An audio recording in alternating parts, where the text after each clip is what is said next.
Sandra Araya es licenciada en Trabajo Social y doctora en Educación por la Universidad de Costa Rica.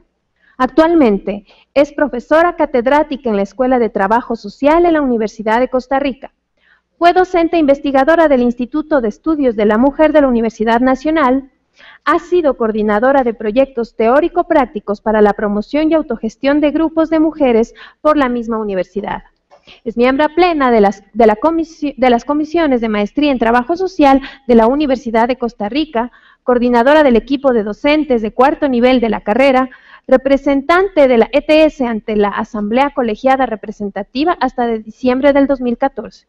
Actualmente es miembro del Consejo Editorial de la revista Reflexiones de la Facultad de Ciencias Sociales de la Universidad de Costa Rica y a la vez directora de la revista. Ha realizado investigaciones en políticas públicas, educación y equidad de género, representaciones de la discapacidad y maternidad en las madres y niños con discapacidades asociadas. Ha facilitado proyectos de diseño y gestión curricular con enfoque de género en la Universidad Nacional. Ha diseñado y realizado jornadas de capacitación a mujeres jefas de hogar. Ha sido docente de talleres de abuso físico y emocional a mujeres. Ha sido conferencista en actividades nacionales e internacionales en la línea de docencia, investigación, familia, discriminación, representaciones sociales en los estudios sobre género y educación no sexista. Posee publicaciones sobre transversalización de género en la educación superior, construcción de género en las políticas públicas y sexismo en la educación. Demos la bienvenida a Sandra Araya con su ponencia magistral de este día. En los últimos años, las transformaciones de educación superior de América Latina han experimentado transformaciones considerables en el comportamiento de la matrícula, pues el número de mujeres ha equiparado y en algunos países ha superado el número de hombres. De igual manera, las mujeres tienen mayores años de estudio y en muchos lugares también, en muchas universidades, ha incursionado en carreras tradicionalmente masculinas como el derecho y la medicina. Y en menor medida, también han incursionado en otras carreras relacionadas con las ciencias básicas como es la química y la biología. ¿Por qué entonces las instituciones de educación superior tienen que institucionalizar la perspectiva de género y comprometerse con la construcción de condiciones que aseguren la igualdad entre mujeres y hombres? Hay varias respuestas a este interrogante. Una de ellas tiene que ver con que las referencias que les acabo de mencionar en cuanto a matrícula, estadía de las mujeres en las universidades, etcétera, apuntan a una igualdad formal que, aunque necesaria, no es suficiente para lograr disminuir y eliminar la discriminación que cotidianamente viven las mujeres. Eso es la primera respuesta. Pero también tenemos otra. Las instituciones de educación superior se legitiman en una sociedad ante las respuestas que den a las necesidades y a las demandas sociales. Y esto es consagrado en cada una de las conferencias mundiales de educación superior. Pero también en el caso de Ecuador tenemos una condición muy especial, y es que constitucionalmente la transversalidad de género está contenida. Y hay otra condición también muy especial, y es que realmente si queremos hablar de la calidad de la educación superior, tenemos que contemplar la igualdad y la equidad de género. Con estas dos premisas, que la igualdad formal no es igual ni es sinónimo de la igualdad real, y que, dos, las instituciones de educación superior tienen que contribuir con la transformación de las condiciones que generan discriminación, voy a presentar mi exposición en dos partes. La primera voy a hablar de los desafíos conceptuales y prácticos que, según mi criterio, deben asumir las instituciones de educación superior para que realmente las acciones que tomen tengan un efecto positivo. En la segunda parte voy a exponer, a partir de mi experiencia como consultora en la Universidad Nacional para la elaboración de la política de igualdad y equidad de género, voy a exponer algunas consideraciones y algunos aprendizajes que, según mi criterio, deben ser tomados en cuenta en el momento en que se elaboren políticas de esta naturaleza. Uno de los principales desafíos, perdón, es que el agua está... Uno de los principales desafíos tiene que ver con la conceptualización de la misma categoría género. Género es una categoría que nos exige a quitarnos los anteojos que nos pusieron cuando nosotros y nosotras nacimos para decirnos cómo es el mundo. Pues bien, género dice, esos anteojos que cada uno de nosotros y nosotras tiene para ver el mundo y para explicar los objetos sociales y las relaciones sociales, es necesario que nos los quitemos para poder ver aspectos que están completamente invisibilizados, pero que siempre han estado presentes. El asunto está en que muchas veces se hacen estudios en nombre del género sin haberse quitado estos anteojos. Esto significa entonces que se hacen análisis, se hacen investigaciones, se toman acciones en nombre del género que siguen ancladas a un pensamiento totalmente dominante y en un pensamiento androcéntrico y patriarcal. Esto es muy grave porque entonces nos encontramos estudios que dicen ser de género y realmente siguen anclados en esquemas androcéntricos. Otras confusiones tienen que ver con la sustitución de la palabra sexo por género, sobre todo en las tablas estadísticas. Encontramos entonces que dice género masculino 120, género femenino 115, cuando realmente se está hablando de sexo femenino o de sexo masculino. Esto es una grave confusión teórica e intercambiar estos dos conceptos nos lleva a muchísimas confusiones. Sexo y género no son lo mismo, responden a prácticas sociales diferentes. Esto tenemos que tenerlo claro. Y además, confundir estos dos términos significa restarle importancia a todos los esfuerzos académicos que se han hecho para distinguir lo que es construcción social de lo que es biología. Otras confusiones que tenemos es el intercambio de los términos feminismo y género. Se suelen asociar ambos y creo que esto tiene que ver con la fuerza que cobró la categoría género en la segunda ola del feminismo. Pero realmente intercambiar estos dos conceptos ha sido dañino en términos de que muchas veces el feminismo está asociado con mujeres malas, con mujeres que odian a los hombres, con mujeres molestas. Y entonces, cuando se asocia feminismo con género, la gente dice, les voy a leer lo que la gente dice textualmente: yo creo en la igualdad entre las mujeres y los hombres, pero no creo en el feminismo porque yo soy pro familia. Esto es revelador de la falta de conocimiento de ambos términos, pero también quiero resaltar algo que es importante y es que esto emerge, estos contraataques, por así decirlos, emergen para realmente también desvalorizar y desmovilizar todos aquellos esfuerzos que tengan que ver con el cuestionamiento de lo que son los mecanismos de control social. Cuando un grupo de personas o unas personas empiezan a cuestionar el orden social y la cohesión social, entonces empiezan a emerger también mecanismos para ver de qué manera se desmovilizan.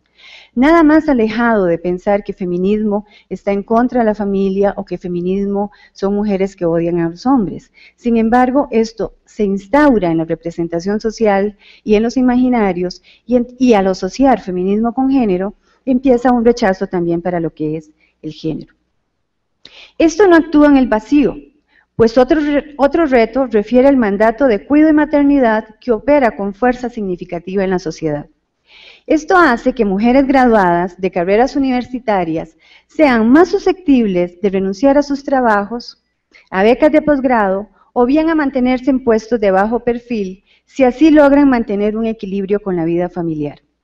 Ello ocurre por un código sociocultural no cuestionado en la mayoría de las ocasiones, en el que las mujeres aprendieron a colocar a la familia como prioridad y, por tanto, a vincularla con la realización fundamental. Es decir, al techo de cristal de las mujeres debemos sumarle las fronteras de cristal que las mismas mujeres se imponen como producto de la existencia de leyes y códigos familiares y sociales que tácitamente les imponen este mandato. La familia es afectivamente importante, no estamos negando eso, ni estamos en contra de la familia. No se trata de desmerecer a la familia. El problema es que este mandato rige de manera diferente para los hombres, quienes la mayoría de las veces pueden avanzar en sus trabajos sin que ello signifique que deban abandonar a sus familias. Por consiguiente, para las mujeres, el éxito laboral o académico es una realización, pero una realización secundaria. Las mujeres que logran romper con este mandato suelen experimentar grandes dosis de culpabilidad. Son denominadas con adjetivos como abandónicas, malas madres, por solo mencionar algunos de los más suaves, y deben competir en un mundo en el que la norma masculina es la que priva. Un tercer desafío refiere a la segregación horizontal, y no voy a ahondar en ella, puesto que las exposiciones que me precedieron bastante bien lo explicaron. Sin embargo, lo que sí quiero retomar es que la existencia de carreras feminizadas y masculinizadas es una segregación que subsecuentemente tiene sus incidencias en el mercado laboral. Porque si encontramos que las carreras vinculadas con educación y con ciencias sociales están deficitariamente remuneradas con relación a otras.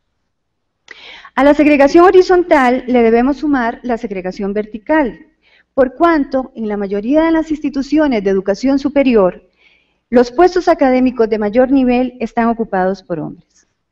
Las universidades establecen un régimen académico por medio de un sistema de reconocimiento de méritos a los cuales se les asigna un puntaje. De esta manera se puede ascender en este régimen con el consabido reconocimiento universitario y salarial. Uno de los aspectos punteados refiere a la divulgación del conocimiento y a las publicaciones. Y claro, si partimos de que ciencia es lo que se publica, pues tenemos en las instituciones de educación superior que reconocer las publicaciones. Un académico de una prestigiosa universidad costarricense señaló en un momento determinado que no era culpa de él si las mujeres no publicaban y si las mujeres no obtenían títulos de posgrado, que es otro aspecto que se puntea en los regímenes académicos. Y yo creo que en efecto tenía razón, no es culpa de él.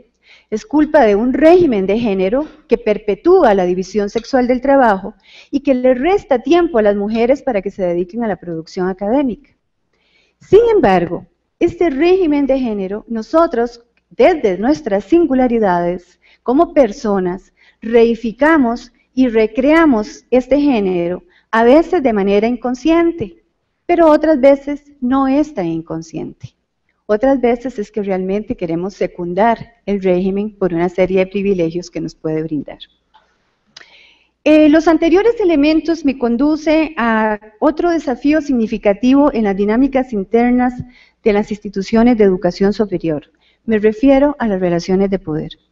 Las dinámicas societales asocian el ejercicio del poder a los hombres, y esto se reproduce en las instituciones de educación superior, pues los mecanismos de relevo de los puestos de dirección intrínsecamente ocultan una lógica masculina que imposibilita el acceso equitativo de las mujeres a esos espacios.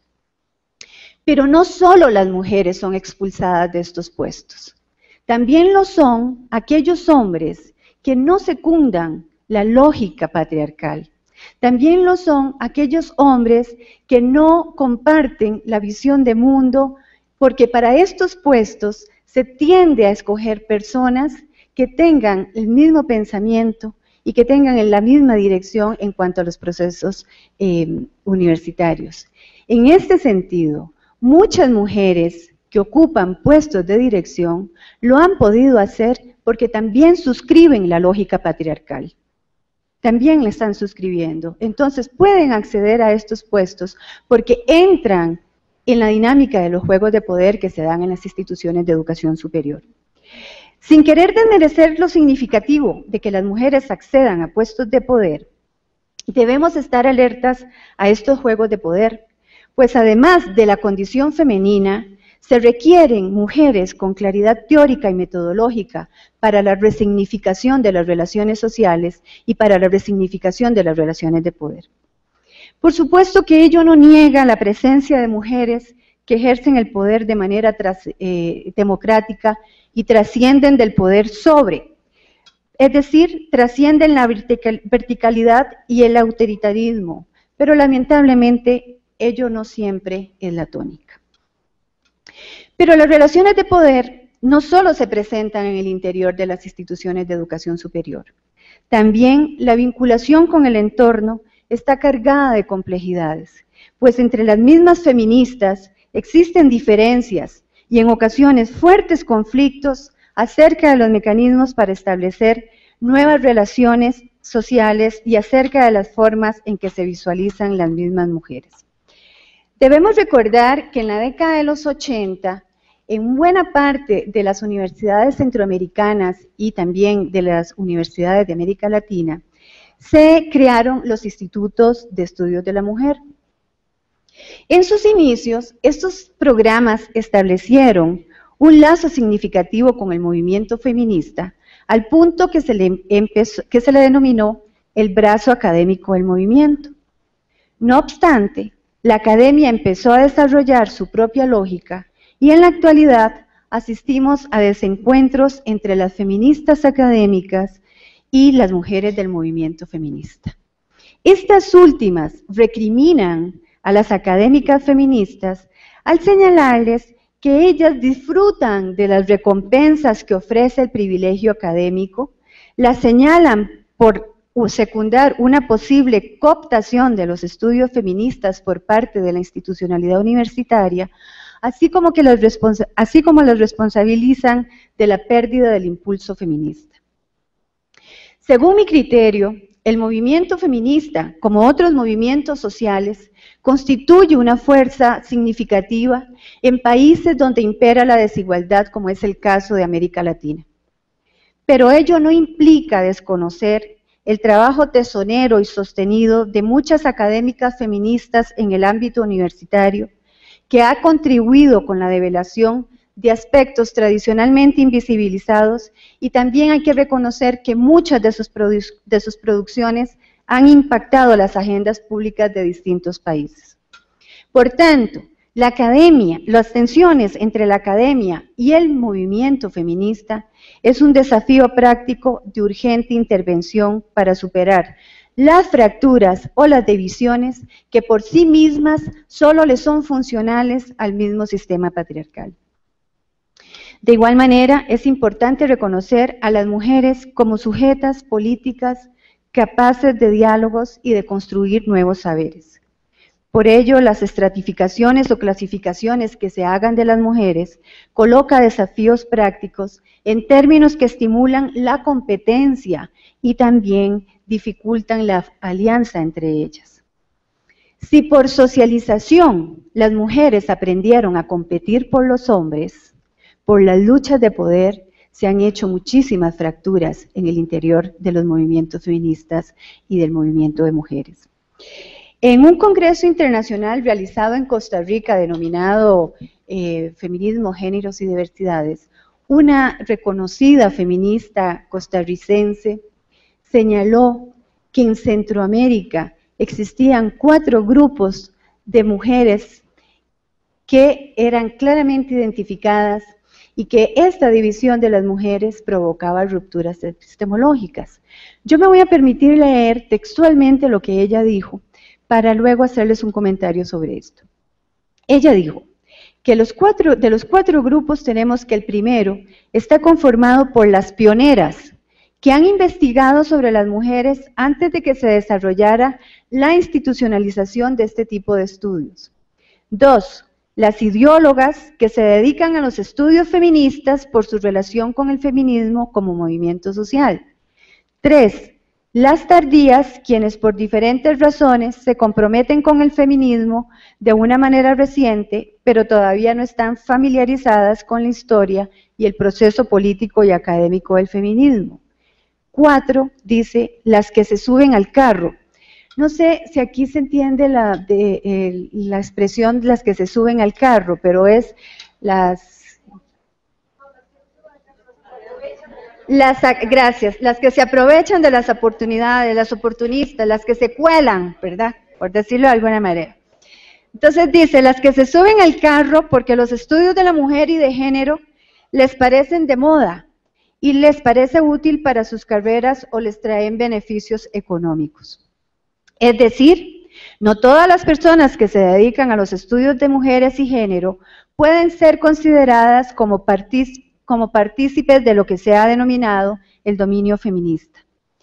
Yo no quiero profundizar en esto de las que se suben al carro, pero porque realmente yo sí creo que podrían existir grupos de personas que se beneficien económica y personalmente con el estudio y el abordaje de algunos temas, pero no solo del género, sino también de discapacidad, de medio ambiente, de etnia, ¿verdad? Entonces sí podríamos encontrar en la sociedad, lamentablemente, este tipo de grupos. Sin embargo, yo no me voy a referirme y no voy a profundizar en este aspecto. Yo realmente lo que quiero retomar de esta estratificación, que a su vez está basado en el análisis que hace Catherine Stimson para Estados Unidos, según mi criterio, esta clasificación puede ser altamente cuestionada, porque es muy estática a nivel conceptual. Pero más que eso, más que el cuestionamiento que le podemos hacer por su estaticismo conceptual, yo creo que fundamentalmente nos revela las fracturas que se podrían generar en el movimiento de mujeres si estamos partiendo de este tipo de clasificaciones. Porque nosotros no podríamos decir que entonces tenemos un grupo completamente aparte que son las ideólogas, como si las ideólogas no pudieran estar involucradas con las nuevas generaciones, porque la idea es realmente que tengamos generaciones de reemplazo, ¿verdad? Las feministas que empezaron con esto no van a durar toda la vida, de tal manera que más bien el acercamiento de otras mujeres es nutritivo, ¿verdad? Entonces, sí, realmente, cuando feministas reconocidas hacen este tipo de clasificaciones, yo creo que más bien están desestabilizando el propio movimiento de mujeres. Otro aspecto que quiero resaltar es que las mujeres no conforman un bloque monolítico y los hombres tampoco. Ni las mujeres ni los hombres conforman un bloque monolítico. Otros ejes de desigualdad como la clase social, la etnia, la discapacidad, la religión y la identidad sexual generan asimetrías en cuanto al acceso a los recursos sociales, la posición social, la influencia cultural y política, división de deberes y derechos, el acceso a oportunidades, es decir, es necesario el reconocimiento de la diversidad. Pues en caso contrario, se corre el riesgo de asumir que todas las mujeres ocupan posiciones de desventaja igualitarias, y eso no es cierto. Lo que tenemos que partir es de que nosotras como mujeres tenemos que llegar a resignificar qué significa la palabra acuerdo y unidad. Quiero hacer una salvedad. Yo creo que ontológicamente todas las mujeres compartimos una condición de subordinación por un sistema que así está instaurado en nuestra sociedad. En este sentido, mi llamado a reconocer las diferencias entre las mujeres no está negando esta condición ontológica y tampoco está sustentada en un criterio o en un planteamiento postmodernista, porque también eso sería seguir fracturando el mismo movimiento. De lo que yo estoy hablando es que es necesario el establecimiento de coaliciones abiertas que reconozcan las múltiples convergencias y divergencias sin que se tenga que obedecer a fines normativos de corte definicional. En virtud de lo anterior, para transversalizar el género en las instituciones de educación superior y para concretar políticas que aseguren esta transversalización, es necesario tomar en cuenta las siguientes consideraciones. El género no solo vincula a las mujeres, pues como categoría analítica refiere al complejo mundo de lo social, a las relaciones entre mujeres y hombres, pero también a las mismas relaciones entre las mujeres y a las relaciones entre los hombres. La perspectiva de género nos da una esperanza, nos da la esperanza al señalar que por ser históricas y socialmente determinadas, sí es posible cambiar las estructuras sociales en las cuales se basa la desigualdad entre las mujeres y los hombres. Y en este sentido, la esperanza no es solo para las mujeres, sino para la sociedad en general, puesto que sistemas sociales justos y democráticos hacen más felices a las personas, hablando del concepto de felicidad que ayer estábamos retomando.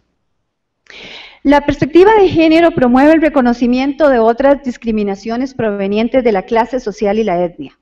Reconoce que estos tres ejes de desigualdad, clase social, género y etnia, se articulan con otros ejes de exclusión como la discapacidad, las creencias religiosas y políticas, las diferencias etarias, la identidad sexual, entre otras, provocando múltiples formas insidiosas de exclusión y marginación. Existe un régimen de género que perpetúa la división sexual del trabajo y las relaciones de poder desiguales entre mujeres y hombres, lo cual es reproducido en las dinámicas en las instituciones de educación superior. En este sentido, las dinámicas universitarias son producto de este régimen, pero también ellas contribuyen con su reproducción. En otras palabras, las dinámicas de las instituciones de educación superior son producidas, pero a la vez productoras del régimen de género. La institucionalización de la perspectiva de género en las agendas estatales conllevó a su despolitización. Una vez que el género fue asumido por los estados, por el estado en cada región, el género fue vaciado de su contenido político. En este sentido, cuando las instituciones de educación superior lo asumen, lo deben hacer en su sentido más amplio, es decir, como un compromiso teórico y político cuya consecuencia es la superación de las asimetrías entre los sexos. Los movimientos sociales, y en particular el movimiento feminista, es un aliado de la academia y no su enemigo. Es necesario, por tanto, establecer sinergias que permitan nutrir la investigación, la docencia y la extensión universitaria, de manera que las instituciones de educación superior no solo se transformen a sí mismas, sino que conforme lo hagan, también impacten el entorno social. El reconocimiento y abordaje de estas condiciones constituyen un campo fértil para la formulación y aprobación de las políticas universitarias tendientes a la igualdad de género. Yo le pediría si me pueden proyectar una lámina.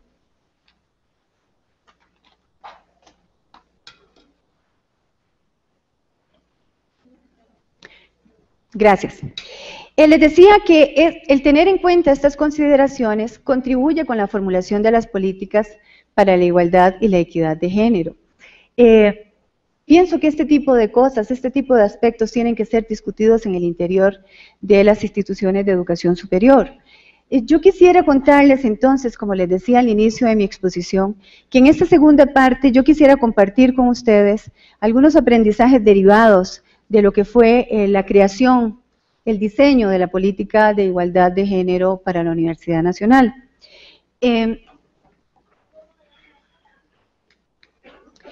Esta política se le establecieron dos objetivos generales que ustedes los tienen ahí proyectándose, uno tiene que ver que se busca en la universidad propiciar una cultura universitaria libre de discriminación y marginación de género por medio de la incidencia en la organización y gestión de la Universidad Nacional, así como su proyección externa con el fin de contribuir con la justicia social y el desarrollo humano sostenible.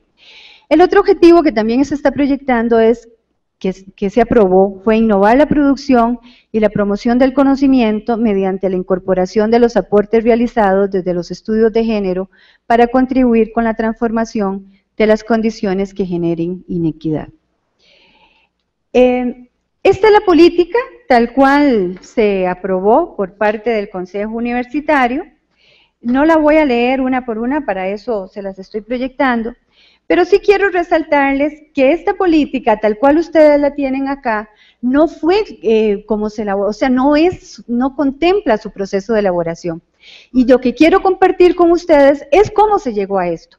Porque si ustedes ven ahí, realmente se determinan políticas importantísimas para una institución de educación superior, ¿verdad? Porque habla de todo lo que es la producción, habla de la participación paritaria de mujeres y hombres en los órganos de decisión, habla de la necesidad de propiciar un lenguaje inclusivo en todas las formas de comunicación interna, y hay una política importante, que es que fomenta la conciliación de la vida profesional, laboral y personal del personal académico, administrativo y paraacadémico, y la política que continúa también refiere a la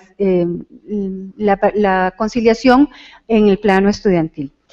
Ahí las tienen, pero realmente lo que quiero contarles es que estas políticas, para poder llegar a ellas, tuvimos que atravesar un proceso importante.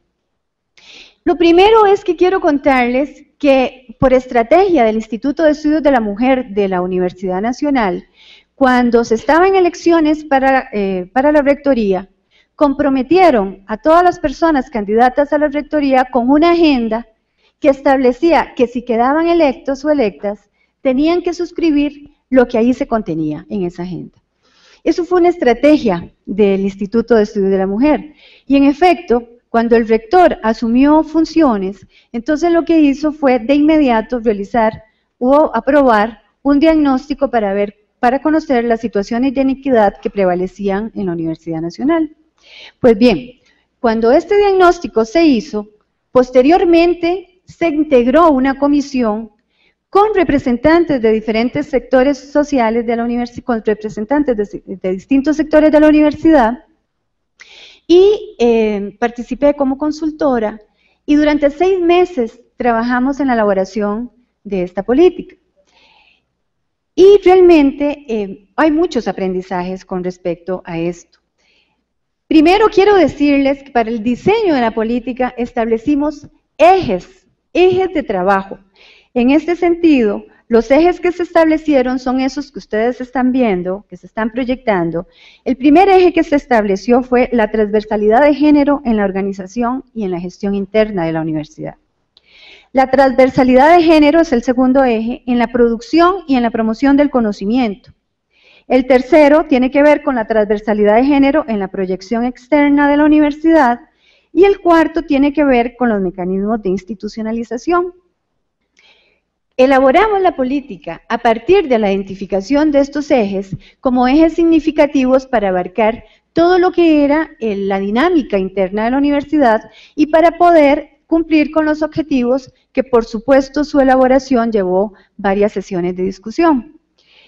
Lo que quiero comentarles es que estos 3 ejes interactúan entre sí. Cada eje contiene una serie de políticas y de acciones que su cumplimiento hace que tenga incidencia en el otro eje. Me explico. Cada eje podría considerarse de una manera individual. Sin embargo, están articulados de tal manera que el cumplimiento de uno concatena una serie de acciones de otro eje. Pero el eje 4, que refiere a los mecanismos de institucionalización, lo que está asegurando es que realmente las universidades aseguren presupuesto, recursos y actores para la ejecución de la política. Cada uno de estos ejes contiene acciones muy concretas. Por ejemplo, todo lo que refiere a lo que es lograr la paridad en los puestos de dirección exige necesariamente la revisión de todas las leyes, reglamentos y códigos que tenga la universidad. La conciliación de la vida personal, familiar y laboral exige también replantear qué significa el cuidado, no solo para hijos e hijas, sino para personas adultas mayores y para personas con discapacidad. Esto se estableció en cada uno de los ejes de una manera bastante específica y se le presenta al Consejo Universitario con las políticas y con este plan de acción. Sin embargo, en el momento en que el Consejo Universitario lo aprueba sin el plan de acción, ¿verdad? Sino que establece que entonces aprueban las políticas y que el plan de acción va a tener que ser responsabilidad de la rectora junto con el Instituto de Estudios de la Mujer. Yo quiero resaltar entonces varios aprendizajes que adquirimos de este proceso. En la ponencia va a estar más especificadas las acciones, las políticas, ¿verdad? Y va a estar más especificada la construcción de los ejes por espacio, ¿verdad? Por efectos de tiempo y sobre todo que empezamos un poquito más tarde en consideración a las actividades que siguen, no me voy a referir a ellas. Pero varias enseñanzas nos dejó este proceso. Primero, es necesaria, es indispensable la voluntad política para poder cristalizar políticas y reglamentos que procuren el abordaje de las desigualdades sociales, en particular las desigualdades provenientes del género, porque el género y la discriminación por género está naturalizada. No es lo mismo, a pesar de las grandes resistencias que también hemos tenido, pero no es lo mismo cuando se habla de políticas de carácter afirmativo para las personas con discapacidad que cuando se habla de políticas de carácter afirmativo para con las mujeres. Existen tratamientos diferentes. Esto no quiere decir que esté despreciando, minimizando las políticas de acción afirmativa para las personas con discapacidad, estoy completamente de acuerdo con ellas. Lo que quiero decir es que como las relaciones desiguales entre mujeres y hombres están tan naturalizadas, por supuesto que tienen más resistencia. Por tanto, sí se requiere de una voluntad política, porque los esfuerzos individuales son importantes, pero los esfuerzos individuales aislados no generan el impacto que pueden tener los esfuerzos colectivos y los esfuerzos que están dirigidos por una voluntad política. Las diferentes experiencias nos muestran que todas aquellas universidades que tienen una política específica para la igualdad y la equidad de género es porque había una persona en la rectoría o en un puesto de dirección importante que las estaba apoyando. Es conveniente hacer diagnósticos que expongan claramente las distintas expresiones de la desigualdad en las dinámicas universitarias. Pero es importante no solo hacerlos, sino también socializarlos, porque cuando los socializamos, cuando los estamos divulgando, podemos capturar cuáles son las resistencias que encontramos en las diferentes unidades académicas. Y nosotros tenemos que detectar e identificar claramente esas resistencias. Pero también creemos que es necesario establecer mecanismos y estrategias con sectores universitarios partiendo de una comprensión absoluta de que el género moviliza personalmente y de ahí que hayan muchísimas resistencias para abordar el género. El género no solo implica hablar de la vida social, también implica volver a ver la vida personal y la vida familiar. Y de ahí que se generen muchísimas resistencias con respecto a este tema. Como decía el académico que les mencionaba, no era culpa de él. Claro que sí, cuando les hablábamos del régimen, él decía, bueno, es culpa de ese régimen, pero el régimen lo reproducen las mujeres. Nosotros los hombres fuimos criados por mujeres que nos enseñaron cómo tenía que ser esto, ¿verdad? Eso es una posición de muchas personas para acomodarse a esto, porque como les decía, pueden estar conscientes del trabajo doméstico, de la doble y triple carga de las mujeres, pero realmente es conveniente para otro sector. Creemos que es deseable cuando se hagan comisiones para formular políticas de género, es deseable la constitución homogénea de las comisiones de trabajo para la formulación de una política. Pero cuando hablamos de una conformación homogénea, no estamos hablando de un pensamiento homogéneo porque tampoco andamos buscando que todas las personas piensen exactamente lo mismo. Lo que estamos hablando es que este tipo de comisiones tienen que estar conformadas por personas sensibles a la discriminación, o sea, que realmente estén enojadas, estén molestas con las diferentes expresiones de la discriminación, ¿verdad? Entonces, podemos negociar en el interior de una comisión algunas cosas, pero sí se requiere de un conocimiento y de una aptitud ante este tipo de temas. También es importante tener claro que toda política debe contener un marco de referencia que incluya los principios filosóficos orientadores, los fundamentos conceptuales y las directrices propiamente dichos. En este sentido, las universidades tienen que retomar cuál es su estatuto pedagógico, cuál es su pensamiento filosófico, cuál es la base conceptual de la que están partiendo, para poder retomar todo este marco y ver desde ahí cuáles son los elementos potencializadores que tendríamos para una política para la igualdad de género. La existencia, y aquí voy a decir algo que tal vez suene controversial, pero la existencia de institutos de género o de institutos de la mujer en las instituciones de educación superior constituyen definitivamente un gran impulso, una plataforma importante para el impulso de políticas de transversalización de género. No obstante, una política para la igualdad y la equidad de género en las instituciones de educación superior debe estar adscrita a un órgano de mucha autoridad, ya sea una rectoría o una vicerrectoría, porque estas políticas tienen que ser institucionales. El problema es que cuando se adscriben a uno de estos institutos, muchas veces se cae en el ambiente universitario a pensar que es responsabilidad de ese instituto.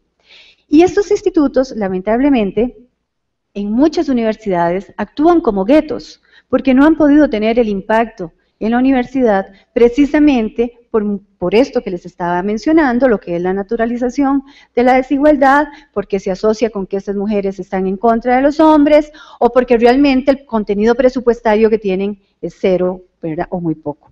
Entonces, si realmente una política de estas exige adscribirlas a instancias de autoridad para que no solo tengan este carácter, sino también para que se articulen realmente como una política institucional. Yo pienso que cuando se hace una política, tenemos que tener lo que se denomina una teoría de la acción. La teoría de la acción consiste en la movilización de recursos humanos y materiales para poder llevar a cabo esa política. Si no tenemos esa teoría de la acción, la política es una política simbólica, que está ahí y que sirve para rendir cuentas cuando nos pidan las cuentas, que sirve para poder lucirlas en alguna actividad, pero que realmente tienen poco o cero impacto en la vida universitaria. Con esto lo que les quiero decir es que el eje 4 que aparece en la lámina, en la parte superior, no es casual que esté ahí. Es fundamental la movilización de recursos humanos y materiales para poder llevar a cabo una política. En este sentido, yo creo que movimientos y actividades como las que estamos haciendo y como las que estamos participando el día de hoy son un buen inicio, porque yo creo que aquí se evidencia el interés de las autoridades y de las instancias que están involucradas para ver de qué manera podemos darle cuerpo y contenido a este tipo de políticas y ver de qué manera rompemos con lo que es la desigualdad entre mujeres y hombres. Por eso quiero terminar felicitando nuevamente a las instancias organizadoras. Muchísimas gracias.